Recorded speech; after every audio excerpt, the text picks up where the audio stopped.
I was driving cross-country, chasing a freelance photography gig that barely covered the gas. By the time I found the hotel, night had already swallowed the road.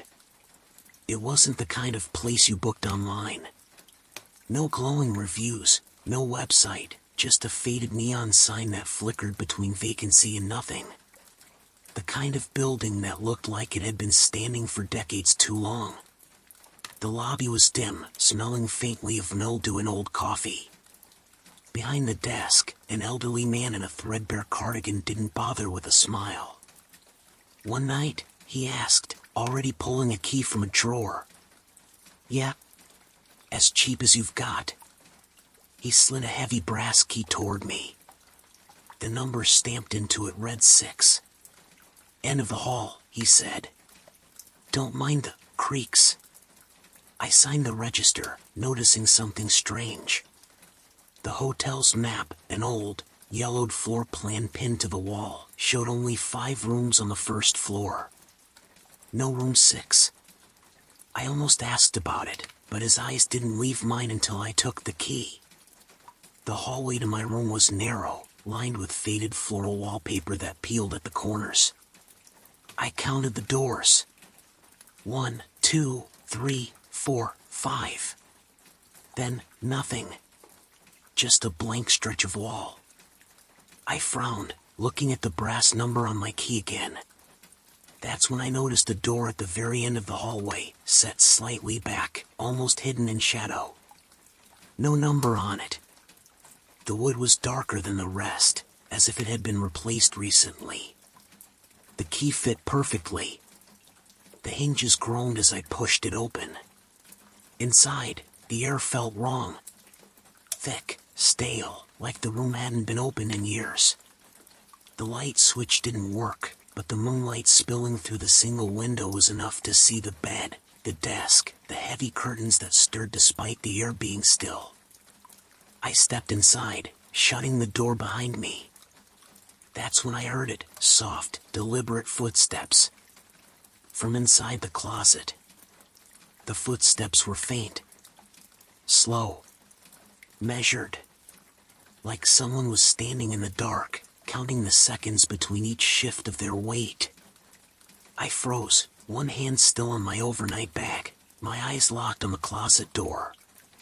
It was shut, but not all the way, just enough for a thin black seam to cut through the moonlight. "Hello?" My voice came out weaker than I intended. The footsteps stopped. I swallowed hard, suddenly aware of the way the air felt heavier the longer I stood there. There was no hum of a heater, no ticking clock, just my own breathing and the soundless pressure of someone waiting for me to move. I stepped toward the closet, telling myself I was being stupid. Old buildings creak. Pipes shift. The sound probably wasn't footsteps at all. But when I reached the door and put my hand on the knob, it was cold. Really cold. The kind of cold that feels unnatural, like something living has been hiding without sunlight for a very, very long time. I pulled the door open. Nothing. Just an empty closet with a single wire hanger swaying gently from the rod. No luggage rack, no shelf. The hanger spun once, slow, deliberate, as if moved by an unseen hand. I stepped back, trying to laugh it off. Jet lag. Road fatigue. Overactive imagination. Still, I didn't like how quiet the room felt, so I left my bag by the desk and pulled the curtains shut. That was when I noticed the window. From the hallway, my room should have been on the side facing the parking lot. I'd parked right under a buzzing street lamp. But when I looked outside, there was no parking lot.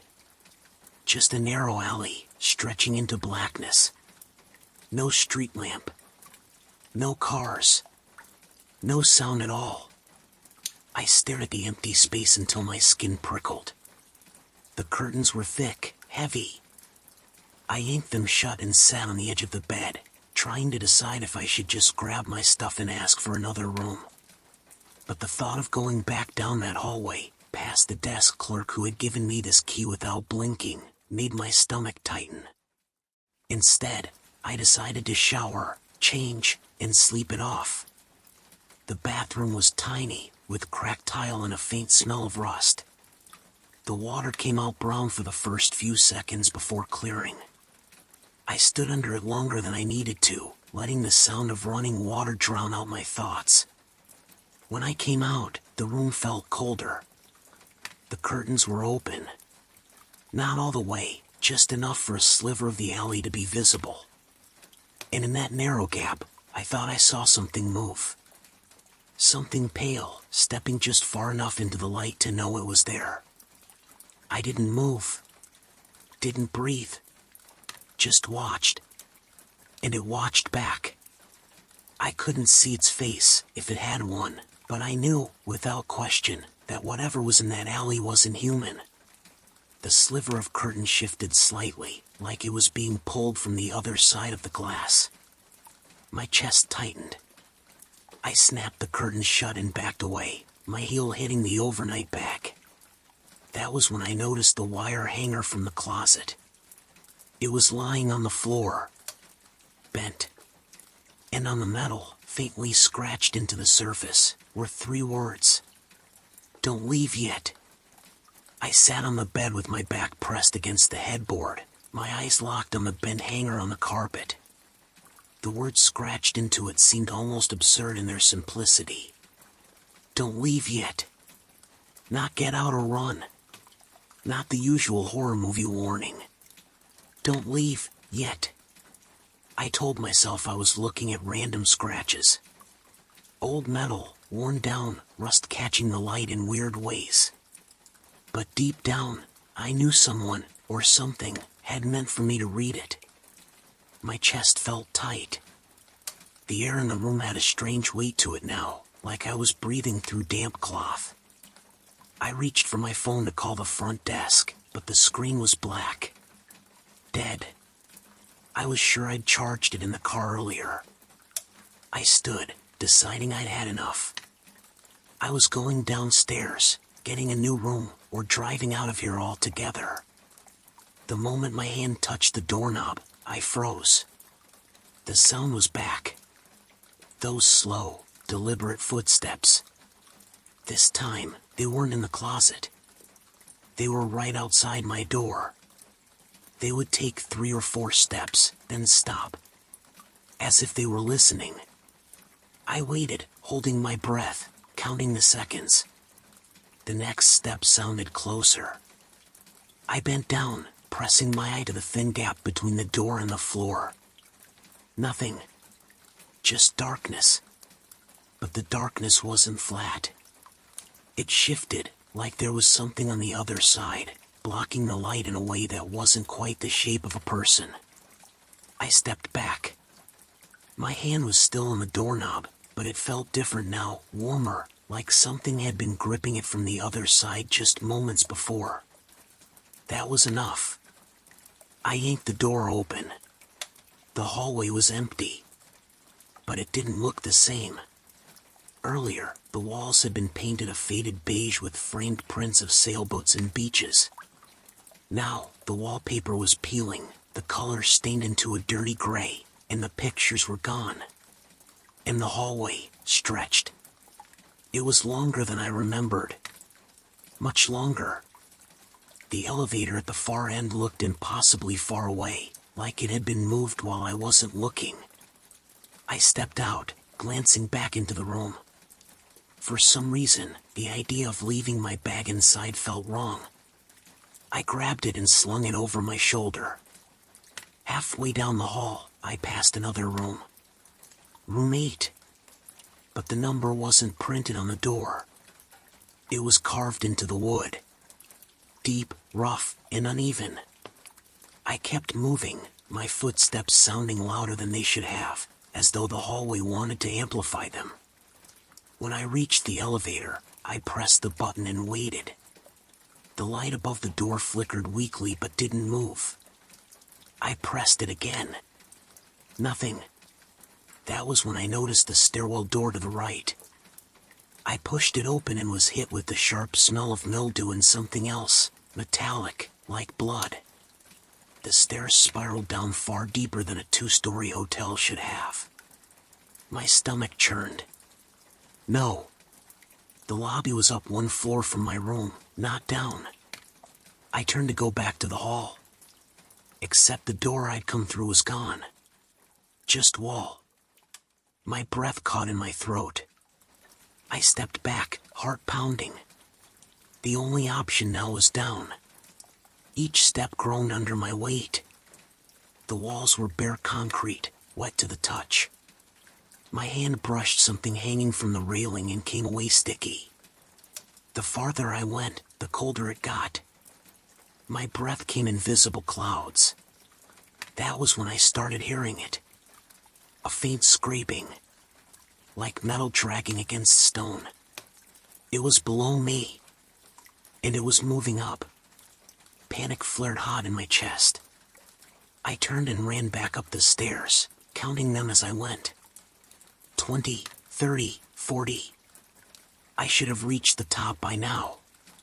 But there was no top. The stairs just kept going. My legs started to ache. My breath came in ragged bursts. The scraping sound was closer now, echoing unnaturally in the stairwell. I stopped, gripping the railing, my mind spinning. And that's when I saw it. Not with my eyes exactly, more like I felt at first, then my vision caught up. Something was on the stairs below me. Not walking. Not climbing. Just there, on all fours, head tilted at an angle too sharp to be human. Its skin looked stretched too tight, like wet paper over bone. I couldn't see its face. And I didn't want to. I bolted upward again, every instinct screaming. My lungs burned. My hand slipped on the wet railing. I risked one glance over my shoulder. It was closer. Not moving in any natural way, more like sliding forward in quick, twitching bursts. The next landing came into view, and for the first time, there was a door. I didn't think. I just slammed into it, wrenching the handle. It gave way, and I stumbled through. Into my room. Room 6. Exactly as I've left it. Except the curtains were open again. And in the alley below, something pale was looking up at me, perfectly still. I didn't sleep that night. Every time I closed my eyes, I swore I heard the faint shuffle of footsteps outside the door. Not the slow, deliberate walk of someone heading to their room, but the hesitant pacing of someone who didn't quite know where they belonged. The light beneath my door would darken briefly, as though someone had stopped right outside. Then it would brighten again, only for the same thing to happen minutes later. I kept telling myself it was just guests passing by, maybe lost, maybe drunk. But every time the shadow lingered, I couldn't hear any breathing, no cough, no sniff, just stillness. Around 3 a.m, I heard something else. A faint scratching sound, like fingernails dragging across wood. I sat up in bed, holding my breath, straining my ears. It was coming from inside the room. The sound moved, slow and deliberate, along the wall near the head of my bed.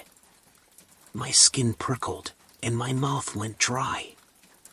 The wall felt thin, almost hollow. I placed my palm against it, and I could feel the faint vibration of the scratching. I wanted to call the front desk, but when I picked up the room phone, there was only static, low, wet, and garbled, like a voice trying to form words underwater. I slammed it down and grabbed my cell. No service. That's when I decided I needed to leave. Right then. I packed quickly, barely zipping my suitcase, and yanked open the door, only to find the hallway completely dark. The lights I'd seen earlier were gone. My heart thudded in my chest, but I forced myself to step out, keeping one hand on the wall so I wouldn't lose my sense of direction. The hallway seemed longer than before. Much longer. My steps echoed unnaturally, as though the sound was coming from somewhere else entirely. I finally reached what should have been the main hall, but instead, I found myself facing a narrow corridor I'd never seen before. There was only one door at the end of it. Room 6. It shouldn't have been there. I checked the hotel map the moment I'd arrived. There was no room 6 on the entire floor. But there it was. The brass number gleamed faintly in the darkness, and I couldn't tell if it was inviting me or warning me away. Something about it pulled at me. My chest tightened, and I realized I was holding my breath again. Against every instinct I had, I walked toward it. When I reached the door, I noticed the keyhole. It was old-fashioned, the kind you could peer through. Without thinking, I bent down and looked. At first, I saw nothing, just darkness. But then, slowly, something pale began to move into view. A shape, vaguely human, but wrong. The proportions were off, arms too long, head tilted at an unnatural angle, as though it were listening. I jerked back from the keyhole, heart racing.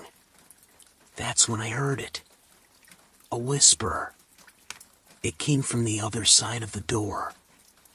I couldn't make out the words, but they were slow, drawn out, and they felt like they were meant for me. I turned to leave, but my feet wouldn't move. I wasn't frozen in fear, I literally couldn't step away. My muscles refused to obey. The whisper grew louder. And then, the door handle turned. A sliver of darkness spilled out into the hallway, darker than the absence of light, more like a liquid shadow that swallowed what little I could see. My body moved before my mind did. I spun and bolted down the hall, not caring if I tripped or slammed into a wall. I just ran, praying I'd find the lobby. When I finally burst into the main hallway again, everything was normal. Lights on. Doors where they should be. Room 6, gone. I stumbled down to the front desk, breathless. The night clerk looked up from his computer, startled. There's no room 6, right? I asked, trying to keep my voice steady. His eyes narrowed slightly. Sir, I think you should go back to your room. You're probably just tired. But as he spoke, I noticed something. His hands were trembling. I didn't sleep that night. The moonlight poured through the window, but the shadows in room 6 shifted as if something unseen was breathing in them. I sat on the bed, gripping my phone, the reception still gone. The air was heavy with that strange scent again, wet concrete and rotting flowers. At 3:17 a.m., the door handle rattled. Not a knock. Not someone trying to open it.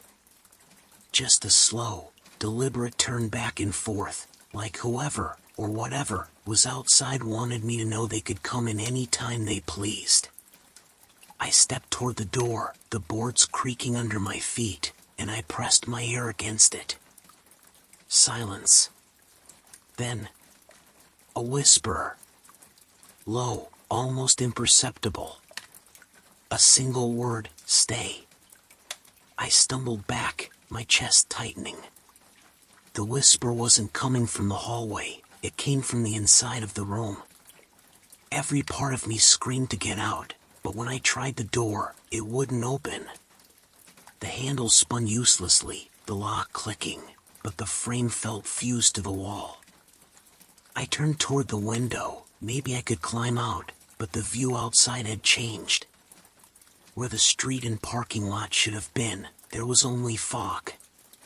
Thick, pale fog that moved like it was alive, writhing and folding in on itself. My reflection in the glass looked wrong too. My face was pale, eyes sunken, and my mouth was slightly open, whispering. The voice came again, clearer now. You checked in. You belong here. I tried to shout, to break the glass, but the sound didn't leave my throat. I couldn't move my legs. The walls began to inch closer, not like they were collapsing, but stretching toward me, narrowing the room. My breath came in short gasps as I realized the wallpaper pattern was moving. The swirls in the design were faces. Watching. Smiling faintly. A sound rose from the floor, a slow scraping, like nails dragging along wood. I looked down. The carpet had curled back, and there was no floor underneath, just a dark, endless drop. From it, pale hands reached out, dozens of them, grasping at my ankles. I screamed silently and yanked free, stumbling back against the bed. But the bed wasn't a bed anymore. It was an open doorway. And beyond it, darkness deeper than anything I'd ever seen. A darkness that pulled at my chest, making me lean forward without meaning to. Somewhere far away, a phone rang. I turned my head, and my phone was on the nightstand, lit up. The caller ID just said, "Front desk." My hand shook as I picked it up. A voice, calm, almost bored, spoke. "We're sorry for the confusion. Room 6 isn't supposed to exist. But since you found it, you'll have to stay." The bed door opened wider. A wind, not cold, but thick, like breathing, pushed me toward it. My nails scraped the floor, splinters digging into my fingers as I tried to hold on. And then, I fell. Not down. Not forward. Just away. The sensation stopped as abruptly as it started. I was standing in the hotel lobby again, my bag in my hand, the receptionist looking up at me with a blank smile. "Checking out?" she asked.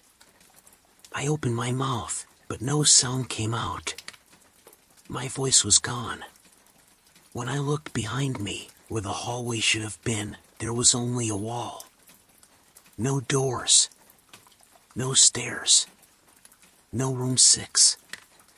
I left without answering, the cold morning air biting my face. I walked fast, then ran, not stopping until I was in my car. But when I looked in the rearview mirror, the hotel was gone. Just fog. It's been 3 days.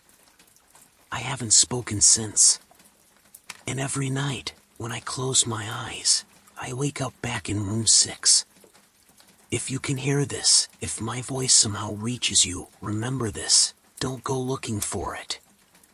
The map is wrong for a reason. And if you ever find yourself in a hallway where the numbers skip, turn back. Before you belong here too.